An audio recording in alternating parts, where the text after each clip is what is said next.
Hello বন্ধুরা, বাংলা শিক্ষা ক্লাসরুমে আপনাদের সবাইকে স্বাগত। আমরা আজকে ইতিহাস নিয়ে আলোচনা করব। তো ইতিহাস তো সবাই পড়ে, কিন্তু একটা প্রশ্নের উত্তর দিতে পারবেন? ইতিহাসকে কেন ভাগ করা হয়েছে আর কিভাবে ভাগ করা হয়েছে এই সম্পর্কে আমরা আজকে বিস্তারিতভাবে জানব। যদি হাজার হাজার বছরের সব ঘটনাকে একসঙ্গে পড়তে হয়, তাহলে কি কিছুই মনে রাখা সম্ভব হবে? তাই পড়ার সুবিধার জন্য ইতিহাসকে বিভিন্ন ভাগে ভাগ করা হয়েছে। আজকের ক্লাসে আমরা প্রথমেই বুঝে নেব ইতিহাসের ধারণা এবং ইতিহাসকে কিভাবে ভাগ করা হয়, যাতে পরের সব অধ্যায় খুব সহজে বুঝতে পারেন। তাহলে চলুন শুরু করা যাক। তো আজকে আমরা ইতিহাসের ধারণা নিয়েই আলোচনাটা করছি, ঠিক আছে? তো আমরা যদি ইতিহাসকে ভাগ করি, ঠিক আছে, ইতিহাসকে যদি আমরা ভাগ করি, তো আমরা ইতিহাসকে পড়ার সুবিধার জন্য, ঠিক আছে, আমরা যে স্টাডি করি, স্টাডির সুবিধার জন্য ইতিহাসকে ভাগ করা হয়েছে, ঠিক আছে? তো এটা আমরা প্রাচীনকাল, মধ্যকাল এবং আধুনিক কাল বা আধুনিক যুগ বলতে পারো, ঠিক আছে?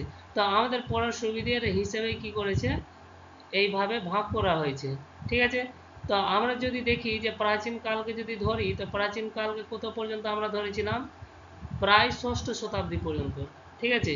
তো ষষ্ঠ শতাব্দী যেখানে তোমার গুপ্ত সাম্রাজ্যের পতন হয়, ঠিক আছে, সেখান থেকে আমরা প্রাচীন কালকে ভাগ করে দিই, ঠিক আছে, মধ্যকালে চলে আসি।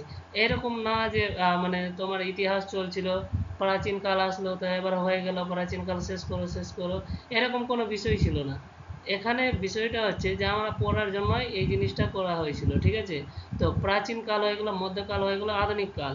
তো আমরা ষষ্ঠ শতাব্দী পর্যন্ত যে গুপ্ত সমাজের পতন আছে সেটাকেই আমরা প্রাচীন কাল হিসেবে ধরি, ঠিক আছে, সেই পর্যন্ত। এবার গুপ্তের পরবর্তী যুগ, ঠিক আছে, সেখান থেকে মোটামুটি 600 থেকে 1800 শতকের মাঝামাঝি আমরা মেডিভেল ধরি, ঠিক আছে, বা মধ্যকালকে ধরি। এবং আধুনিক মেডিভেল থেকে শুরু করে আজ পর্যন্ত আমরা কিসে আছি? আধুনিক যুগেই আছি, ঠিক আছে? তো এগুলো আমরা নিজে পড়ার সুবিধার জন্যই করা হয়েছিল, ঠিক আছে? তো আমি টাইম লাইনটা তোমাদের জন্য মানে লিখে দিচ্ছি। এটা হয়ে যাবে তোমাদের 600 শতাব্দী। 600 শতাব্দী বুঝো? 599, ঠিক আছে? তো 0 থেকে 599 করে নাও। এবং মধ্যকাল তোমার হয়ে যাবে গিয়ে, এটা তোমার ধরে নাও 1800 শতক, ঠিক আছে, 1800 শতক, এবং এটা 1800 শতকে পরে পরেটা, ঠিক আছে? তো চলো আমরা আজকের লেকচারটা শুরু করছি।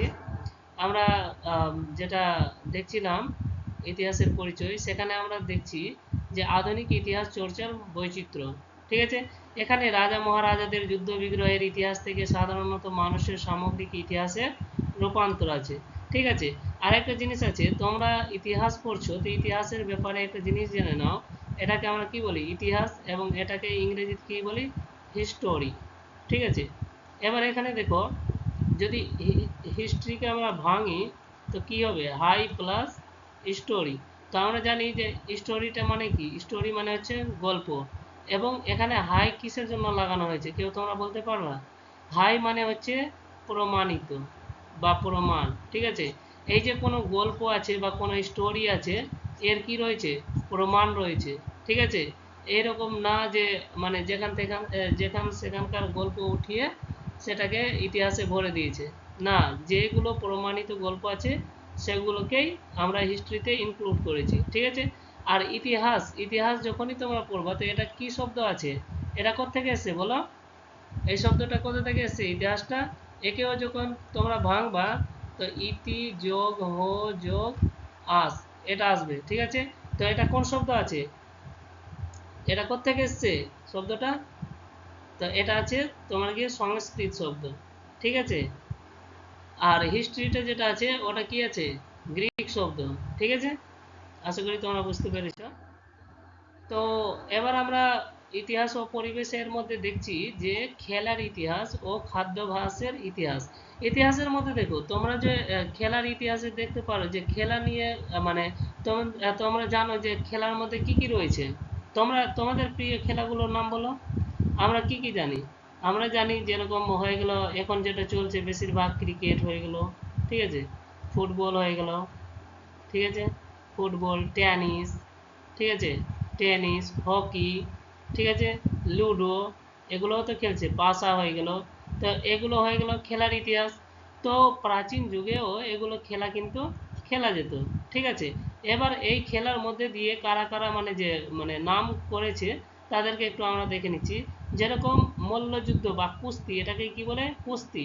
তো কুস্তিতে ছিল প্রাচীন বিনোদন, বিংশ শতকের বিখ্যাত বাঙালি পালোয়ান যার নাম কি ছিল, যতীন প্রতিনিধি, ঠিক আছে।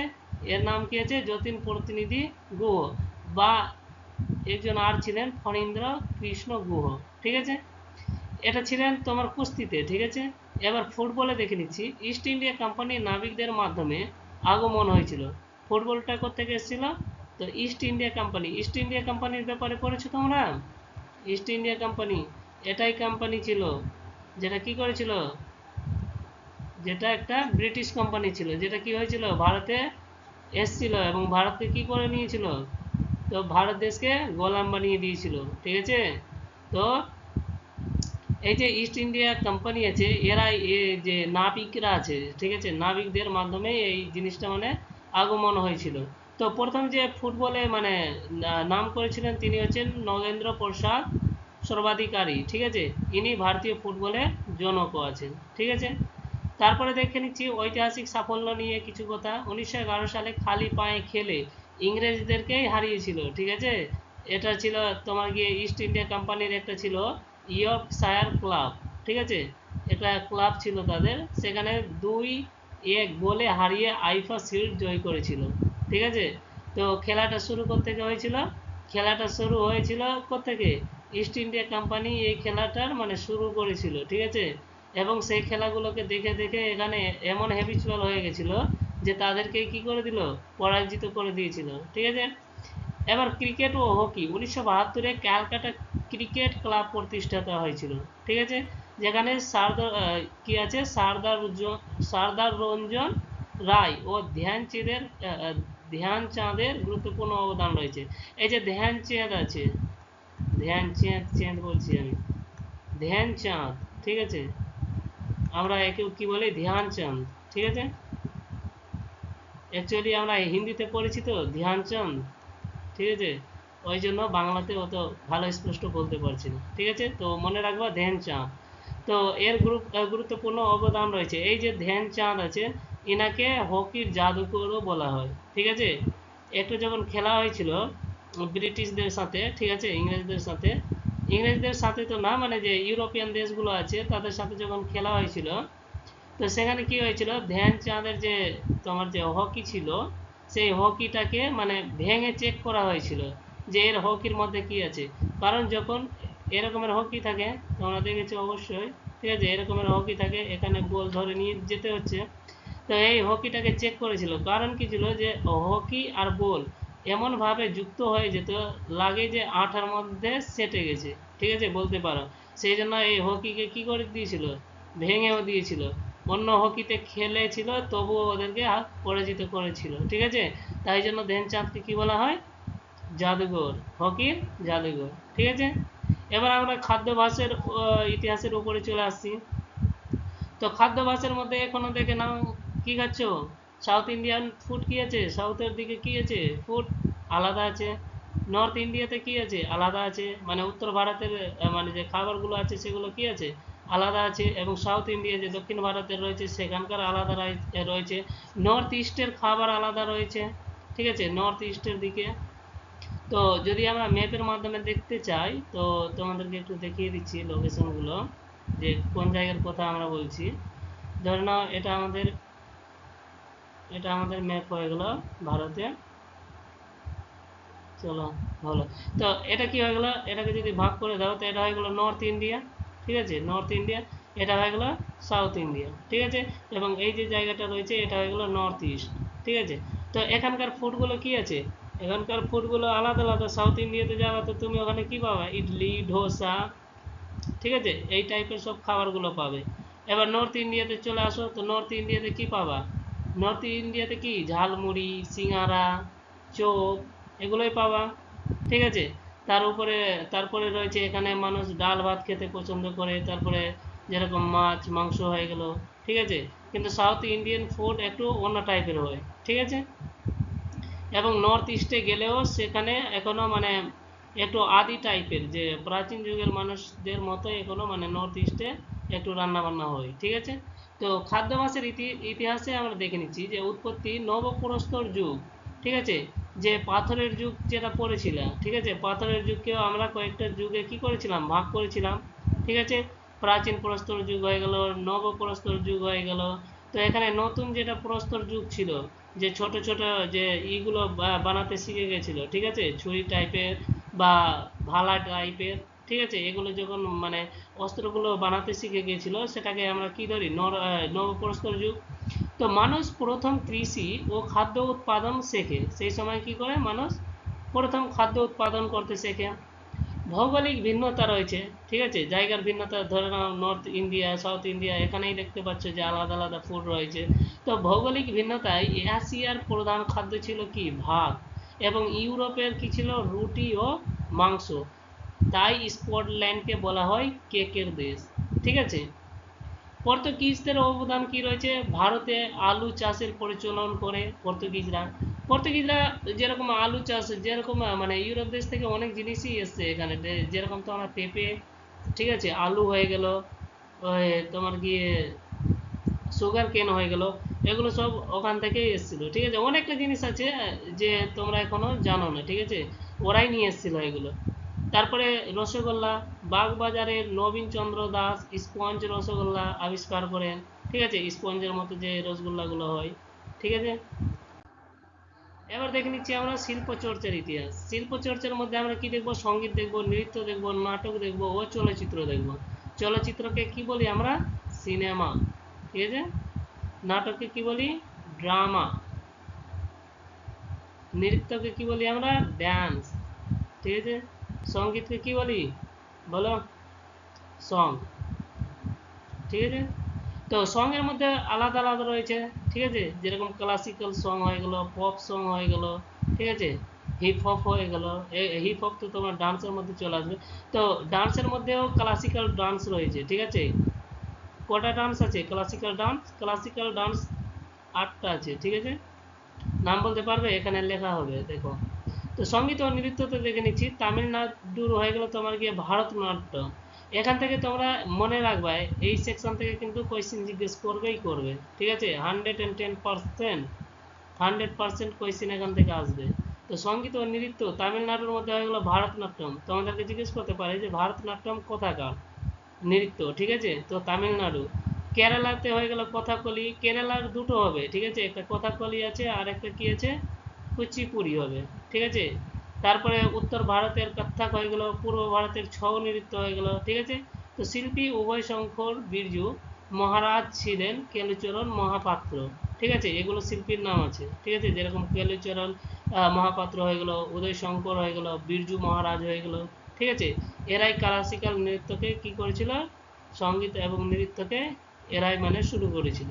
নাটকের মধ্যে দেখে নাও, প্রাচীনতম গ্রন্থে ভরতমুনির নাট্যশাস্ত্র, যেরকমের পাণিনির কি আছে, অষ্টাধ্যায়ীতেও কি রয়েছে, নাটক রয়েছে ও নাট্যাচার্যের উল্লেখ আছে, ঠিক আছে।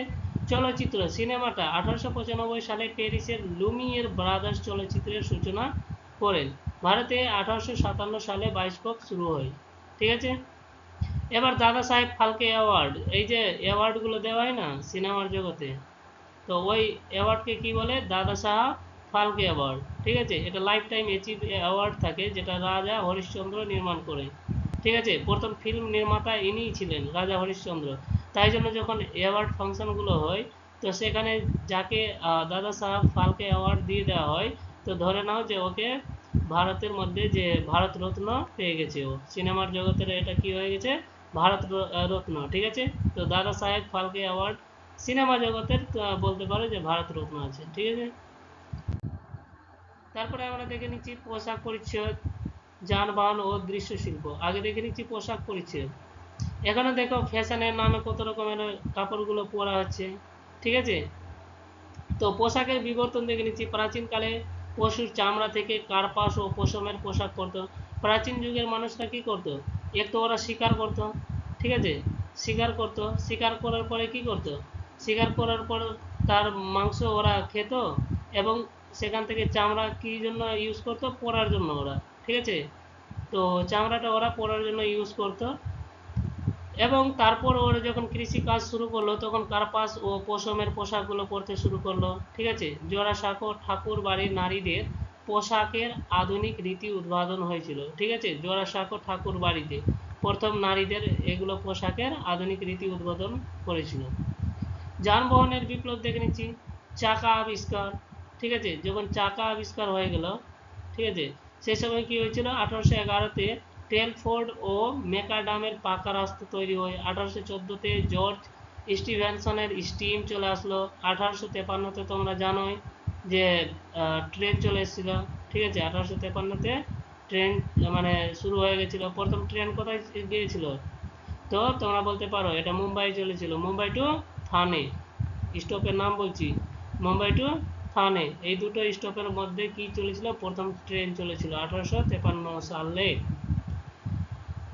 এবার দেখে নিচ্ছি আমরা গ্রন্থ, মলয় রায়ের বাঙালির বেশবাস বিবর্তনের রূপরেখা রয়েছে, ঠিক আছে। গ্রন্থ, গ্রন্থ কি হয়, যেরকম কাব্যগ্রন্থ হয়ে গেল, ঠিক আছে। তারপরে দৃশ্য শিল্প তো দেখে নিচ্ছি যে দৃশ্যের মধ্যে কি কি রয়েছে।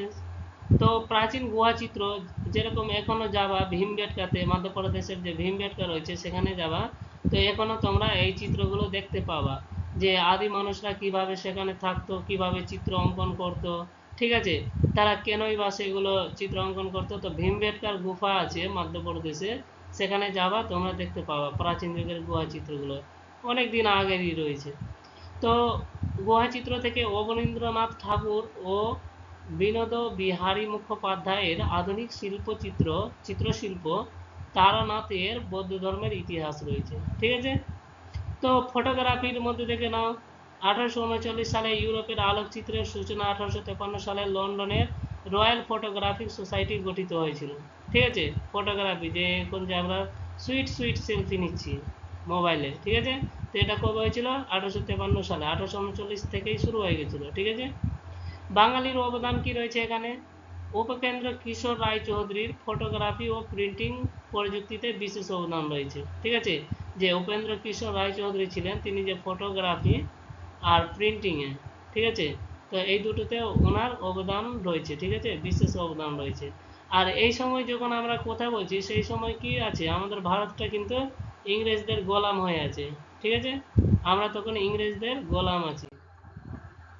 এবার স্থাপত্য, স্থানীয় ও শহরের ইতিহাস দেখে নিচ্ছি।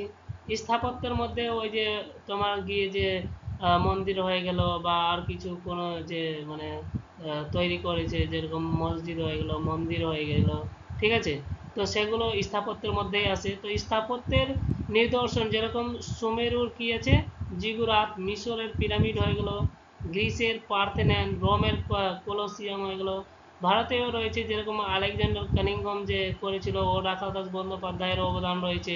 তো আলেকজান্ডার কানিংহাম এবং রাখাল দাস বন্দ্যোপাধ্যায়ের কি অবদান রয়েছে বলতে পারবো তোমরা, আমরা যখন হরপ্পা সভ্যতা পড়ি, হরপ্পা সভ্যতা, হরপ্পা সভ্যতার যখন খোঁজের ব্যাপারে পড়বা, তো ইনাদেরকেই পাবা, আলেকজান্ডার কানিংহাম ও রাখাল দাস বন্দ্যোপাধ্যায়ের ওখানে অবদান রয়েছে।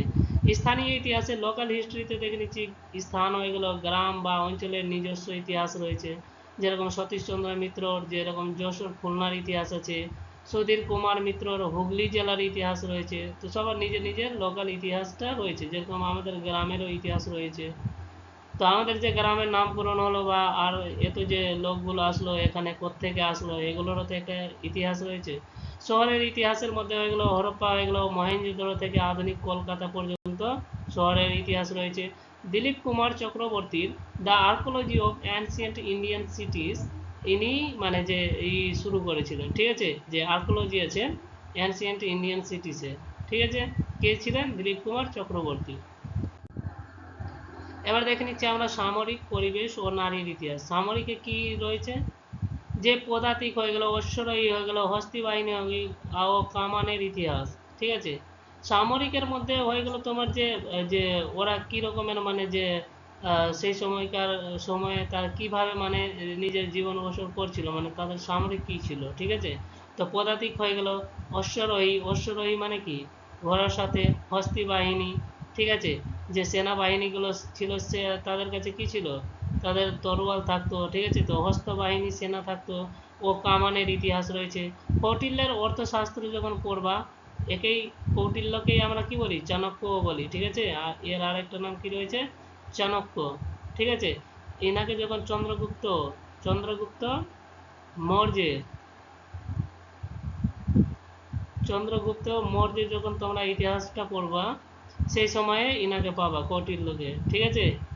তো অর্থশাস্ত্র হয়ে গেল ও স্যার যদুনাথ সরকারের সামরিক ইতিহাস গবেষণা অত্যন্ত বিখ্যাত রয়েছে। পরিবেশের ইতিহাস দেখে নিচ্ছি, গাছপালা, নদী, জলবায়ু ও বাস্তুতন্ত্রের ইতিহাস।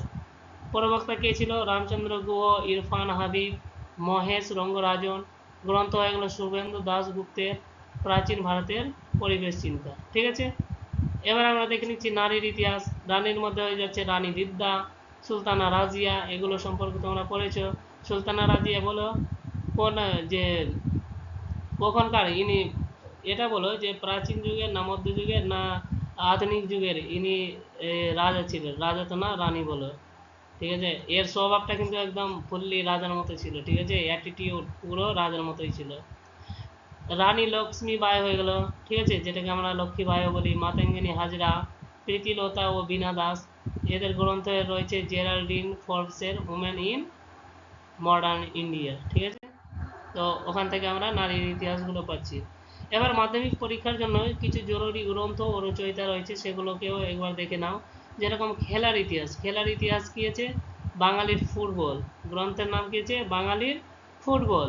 লেখক কী আছে, কৌশিক বন্দ্যোপাধ্যায়, ঠিক আছে। এখান থেকে তোমাদের 1 নম্বর পাকা হয়ে যাবে, ভালো করে করবে, ঠিক আছে। খাদ্যাভ্যাসে। খাদ্যাভ্যাসে কী ছিল, রসগোল্লা, বাংলার জগৎ মাতানো আবিষ্কার, ঠিক আছে। লেখক রচয়িতা কী আছে, হরিপদ ভৌমিক। নাটকের ইতিহাসে বঙ্গীয় নাট্যশালার ইতিহাস গ্রন্থের নাম, এবং লেখক ও রচয়িতা কে আছেন, তো ব্রজেন্দ্রনাথ বন্দ্যোপাধ্যায়। চলচ্চিত্র সিনেমা জগতে কে ছিল, সত্যজিৎ রায়। বিজ্ঞান ও চিকিৎসা, এর গ্রন্থ কি ছিল, গ্রন্থের নাম হিন্দু রসায়ন শাস্ত্রের ইতিহাস। আর এর লেখক ও রচয়িতা কে রয়েছেন, তো আচার্য প্রফুল্লচন্দ্র রায়। নারীর ইতিহাস, ওমেন ইন মডার্ন ইন্ডিয়া, আর লেখক ও রচয়িতা কে রয়েছেন, তো জেরাল্ডিন ফবস, ঠিক আছে। তো এই স্লাইডে তোমরা স্ক্রিনশটটা রেখে নিবা রিভিশনের জন্য, ঠিক আছে। এবার দেখছি আমরা আধুনিক ভারতের ইতিহাস চর্চার উপাদানটা, ঠিক আছে। তো এই যে ইতিহাস চর্চার যে উপাদান রয়েছে, এগুলো আমরা কোত্থেকে পাচ্ছি, তো আমরা অবশ্যই অফিসিয়াল, এগুলো কোথায় আছে, কোথাও না কোথাও লেখা আছে। যেরকম আমরা ধরে নাও যে প্রাচীন ভারতের ইতিহাস যখন পড়ি, প্রাচীন ইতিহাসের ক্ষেত্রে, তো আমরা তখনকার যুগের যে কি কি দেখেছিলাম, তখনকার কি কি গ্রন্থ ছিল, ধার্মিক গ্রন্থ রয়েছে, ঠিক আছে, বৌদ্ধ গ্রন্থ রয়েছে, ঠিক আছে। তো ওই গ্রন্থগুলো থেকে সেখানকার আমরা কি করেছিলাম, ইতিহাসকে জানার চেষ্টা করেছিলাম। কিন্তু মডার্ন হিস্ট্রিতে তো এসে সব কিছু চেঞ্জ হয়ে গেছিলো। তখন তো আমরা রেকর্ড, সব জিনিসের রেকর্ড আমরা খাতা কলমে লিখতে পারতাম, ঠিক আছে। তো অফিসিয়াল রেকর্ডসের মধ্যে যেরকম ধরে নাও 1857 সালে যুদ্ধ হয়েছিল, ঠিক আছে। 1857 সালে কি হয়েছিল, ধরে নাও যুদ্ধ হয়েছিল ইংরেজদের সাথে, ঠিক আছে। তো 1857 সালে কে কি করলো না করলো সেগুলোর অফিসিয়াল রেকর্ড রয়েছে, ঠিক আছে। কার নামে কমপ্লেন হলো, কাকে পুলিশ ধরে নিয়ে গেল, কার জামানত হলো, কার কি হলো, ঠিক আছে, কে মারা গেল, কত লোকজন ছিল। তো এগুলো কি হয়ে গেল, এগুলো হয়ে গেল একটা রেকর্ড, ঠিক আছে। তো ওটাই বলছে যে সরকারি রেকর্ড, যেটা অফিসিয়াল রেকর্ডসের কথা বলছে, তো সেগুলো কি কি ছিল, পুলিশ রিপোর্ট হয়ে গেল, গোয়েন্দা রিপোর্ট, সরকারি বিবরণী ও চিঠিপত্র হয়ে গেল, ঠিক আছে। ধরে নাও কোনো স্বতন্ত্র যে সেনানী ছিল, তারা অন্য কাউকে যে চিঠি লিখে মানে যে নিজের ব্যাপারে জানাতো বা ওদের প্ল্যানগুলোকে জানাতো, ঠিক আছে, প্ল্যানগুলোকে, তো সেগুলো কিসের মাধ্যমে করতো, চিঠি বা টেলিফোন, ঠিক আছে। তো এগুলোর রেকর্ডটা কি হয়ে গেল, অফিসিয়াল রেকর্ডে চলে আসবে, ঠিক আছে। যেরকম আমাদের আধার কার্ডে কি আছে, আমাদের রেকর্ড আছে, আমাদের ওখানে ফিঙ্গার টিপস আছে, তারপরে ওখানে আমাদের কি আছে, আইরিস স্ক্যান করা আছে, চোখের ইটাকে স্ক্যান করে রেখেছে, ঠিক আছে, ছবি আছে আমাদের। তো সেটা কি হয়ে গেল, একটা রেকর্ড রয়েছে, ঠিক আছে। এবার সংরক্ষণাগার। সংরক্ষণাগার কোনটাকে আমরা বলি যেখানে জিনিসপত্রকে রাখা আছে, উপাদানগুলোকে, ঠিক আছে। তো ওটা কি হচ্ছে, ন্যাশনাল আর্কাইভস। নিউ দিল্লিতে গেলে তোমরা এগুলো রেকর্ডগুলো চেক করতে পারবে। ও ইন্ডিয়া অফিস লাইব্রেরি লন্ডনেও আমাদের, কারণ এখানে ভারত কি ছিল, 200 বছরের কি আছে, গোলাম ছিল। তো 200 বছরের মধ্যে যতগুলো কাজ হয়েছিল ইংরেজদের, তো সেখানে তো ইন্ডিয়ানসদের ব্যাপারেও তোমরা জানতে পারবা। তো ওখানকার যে লাইব্রেরি রয়েছে সেখানেও আমাদের কিন্তু রেকর্ডগুলো আছে। এবার হয়ে যাচ্ছে সীমাবদ্ধতা। তো সাম্রাজ্যবাদী মনোভাব তো ছিল ও আন্দোলনকারীদের প্রতি পক্ষপাতিত্ব বিদ্যমান। তো সাম্রাজ্যবাদী কারা ছিল, ব্রিটিশরা। সাম্রাজ্যটা কে চালাচ্ছিল, ব্রিটিশরা। এবং আন্দোলনকারী কারা ছিল, আমরা যারা ভারতে গোলাম ছিল, ঠিক আছে। আমরা কি ছিলাম, গোলাম ছিলাম। এই গোলামের জঞ্জির থেকে মুক্ত হওয়ার জন্যই তো আমরা কি করেছিলাম, আন্দোলনগুলো করছিলাম, ঠিক আছে। এবার আত্মজীবনী ও স্মৃতিকথা, ঠিক আছে, এটাই আমরা কি বলি, বায়োগ্রাফিও বলি, বায়োগ্রাফি। তো মহাত্মা গান্ধীর যে বায়োগ্রাফি রয়েছে তার the story of my experience with truth, এই যে বুকস আছে মাই এক্সপিরিয়েন্স উইথ ট্রুথ, এই বুকসটা তোমরা যখনই পড়বা তো পুরো গান্ধীজির ব্যাপারে অনেক ডিটেলসে তোমরা বুঝতে পারবে, ঠিক আছে। তো মাই এক্সপিরিয়েন্স উইথ ট্রুথ এটা অনেক খুব ভালো বই আছে, আমি তো পড়েছি, অবশ্যই তোমরা চেষ্টা করবা পড়া, যদি টাইম পাও তো, খুবই ভালো। তারপরে জওহরলাল নেহরুর হয়ে গেল অ্যান অটোবায়োগ্রাফি, ঠিক আছে, একটি জাতির আত্মকথা আছে। সুরেন্দ্রনাথ বন্দ্যোপাধ্যায়ের হয়ে গেল এ নেশন ইন মেকিং।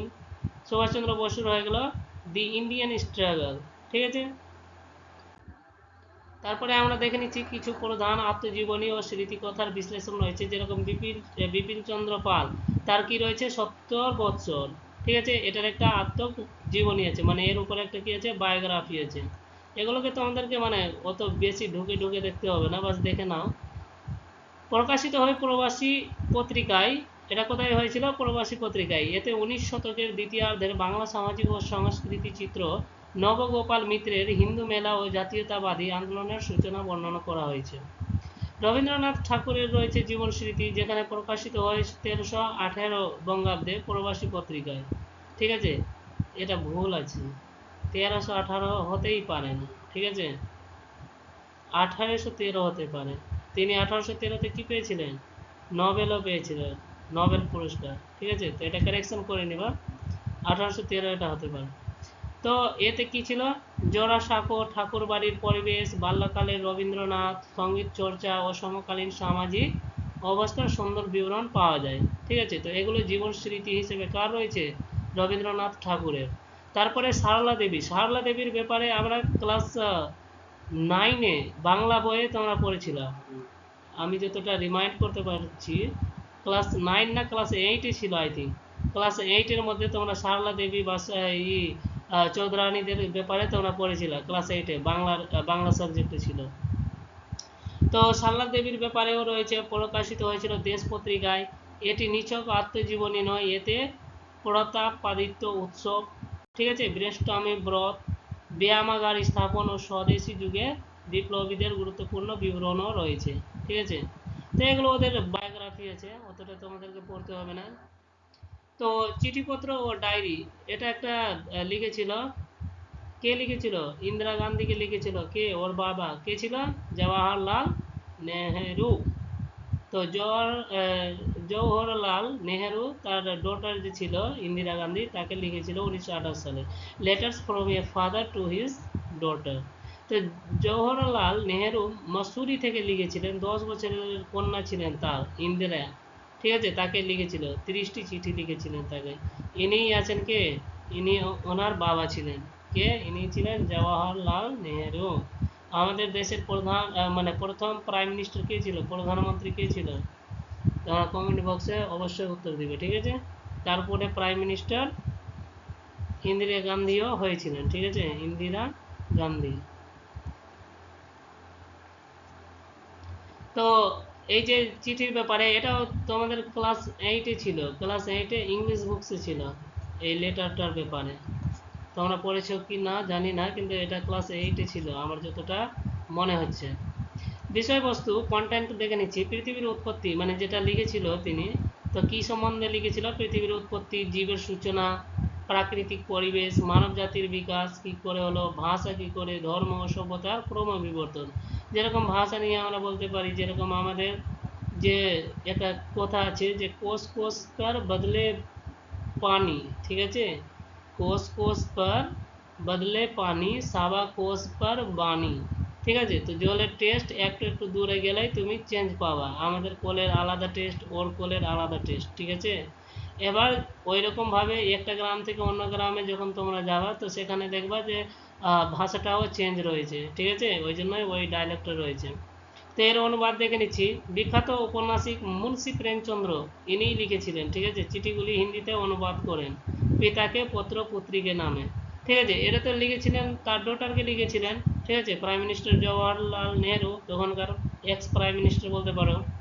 কিন্তু সেই যে মুন্সি প্রেমচন্দ্র আছে, যেরকম আমাদের রবীন্দ্রনাথ ঠাকুর আছে, ঠিক আছে, সেরকম কি আছেন মুন্সি প্রেমচন্দ্র, ঠিক আছে, তিনিও বিখ্যাত ঔপন্যাসিক ছিলেন।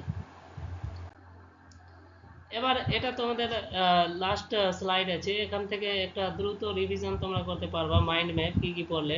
তো আমরা কি কি দেখলাম? নতুন সামাজিক ইতিহাস দেখলাম, পুরনো ইতিহাস যেরকম রাজা যুদ্ধের বিবরণ, নতুন ইতিহাসে কি পড়লাম? সাধারণ মানুষের কথা, তারপরে এনাল গোষ্ঠী, ফ্রান্স ব্লক, ফেভার ব্রাদার, এগুলো দেখলাম।